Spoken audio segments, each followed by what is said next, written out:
This is Alex Yu, and you're watching the Ragin Ronin review, Transformers 3 edition. Okay, so I don't really have a whole lot to talk about. There has been a lot of news on the toy front, but I'm not going to go into that. What I am going to tell you about is that the movie, Transformers 3 Dark of the Moon, is going to be released in IMAX. Now keep in mind that the movie is not shot on IMAX. It is going to be remastered in IMAX. So therefore, even though you watch it in an IMAX theater, the black bars at the top and the bottom are still going to remain there. Now let's just clear things up a bit. In the first Transformers, it was re-released in IMAX. All they did was that they remastered the movie so that when they presented it on the bigger IMAX screen format, the resolution was higher so that it could support the IMAX format, because it is huge! And of course the sound is 10 times better and louder! In Transformers Revenge of the Fallen, there were two key scenes that were shot in the IMAX format. The forest fight and the Devastator scenes. When you got to the forest fight, the black bars in the top and the bottom of the screen disappeared, so it filled up the entire IMAX screen, which is represented by a square and not a rectangle widescreen. The thing about the Devastator scenes was that the scenes that Devastator was in was filmed in the IMAX format, but the scenes that he wasn't in wasn't. So then the black bars kept on opening up and disappearing and opening up and disappearing, which got a little bit distracting. But whenever it was a scene where they actually used the IMAX cameras, you will notice that the scenes are crystal clear. So that's how IMAX was used in the first and second film. For the third film, they're only remastering it so that it can be presented in the IMAX format. So just to clear up the confusion, the movie is not shot using IMAX cameras. It is 70% shot on the 3D pace cameras, and the other 30% will be converted in post-production. There's a lot of news coming out on the toy front. I'm not going to cover that, but you can find a lot of news on various toy sites, and you can have an idea of what kind of characters are coming out. Now keep in mind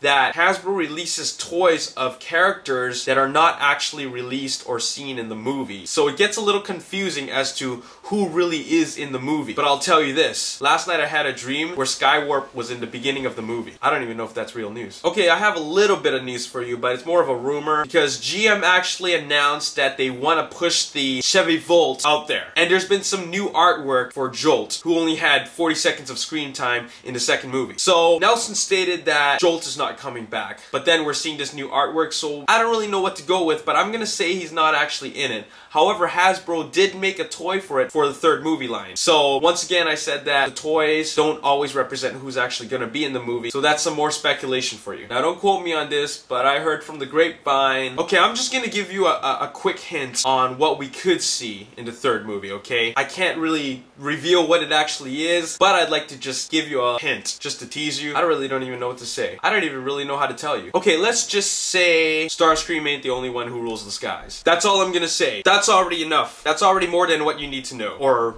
more than what I should be saying. And finally, we've narrowed down who the fire truck could be. It's either gonna be Sentinel Prime or Ultra Magnus. Forget Alpha Trion, forget Rodimus Prime. It's either gonna be Sentinel Prime or Ultra Magnus. You can guess who that's gonna be. Let's talk about marketing now. February 18th, mark your calendars. Trailer number 1 is coming out, and I think May 3rd or May 5th is when the final theatrical trailer is gonna come out. So stay tuned for that. But the interesting thing is that he's not making anything for Super Bowl. I think what's gonna happen is that we're gonna see a 30-second version of the teaser that we're getting on February 18th for Super Bowl. We may or may not get it, but it's a high possibility because it's just a great opportunity to market the film. I don't know, maybe he's gonna jump on that. Anyways, that's really all I have to say for this edition of the Ragin Ronin review, Transformers 3 edition. There's gonna be way more leaks coming out, and I'm gonna be reporting on all of that. So, until then, thanks for watching, thanks for subscribing. This is Alex Yu, and thanks for watching the Ragin Ronin review. Peace!